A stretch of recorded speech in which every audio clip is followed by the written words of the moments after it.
Moti i keq ka gjunjëzuar disa zona të Shqipërisë e Kosovës, duke i kthyer ujin në një kërcënim real për qytetet të tëra. Në një lidhje direkte, meteorologja e Igjeum, Anira Gjoni, dha alarmin për rrezik të shtuar për përmbytje si pasojë rreshjeve intensive që kanë nisur dhe pritet të vijojnë deri më 8 janar.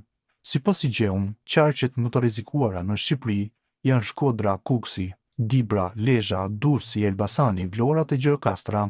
Në këto zona parashikohen vërshime të shpejta të lumenjve të vegjël malor, si dhe rrëshqitje dherash, ndërsa në qytet pritet përmbytje të lokalizuara të lidhura ngushtë me gjendjen e sistemeve të kanalizimeve. Si pasojë rreshjeve të fundit dhe atyre që do të vazhdojnë, pritet rritje e rrezikshme e niveleve të lumenjve kryesor, theksoi Gjoni. Drini, Buna, liçeni i Shkodrës, Mati, Shkumbini dhe Vjosa janë në monitorim të vazhdueshëm, me Drin, Bunën dhe liçenin e Shkodrës që paraqesin rrezikun më të lartë të përmbytjet. Rreshjet do të jenë intensive deri shumë intensive në Vlorë dhe Gjirokastër, ndërsa Shkodra dhe Lezhë do të përballen me rreshje intensive. Në qarqet e tjera priten rreshje mesatare deri lokalisht intensive. Në veri, lindje dhe juglindje, mbi 1000 metra lartësi rreshje do të shndërrohen në Dëborë.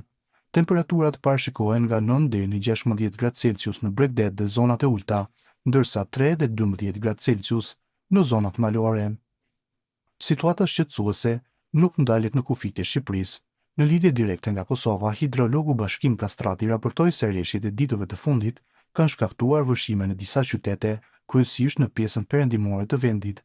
Gjakov, Vjonik, Deçan, Malishev, Rahovec dhe Klina janë prekur nga dalja lumenjve dhe prënjve nga shtratit i tyre. Këto rreshje me intervale dhe intensitet të ndryshëm pritet të vazhdojnë edhe në ditët në vijim, u shpreh Kastrati duke shtuar se janë shënuar probleme në komunikacion, në sistemet e kanalizimeve dhe vështirësi serioze në trafik.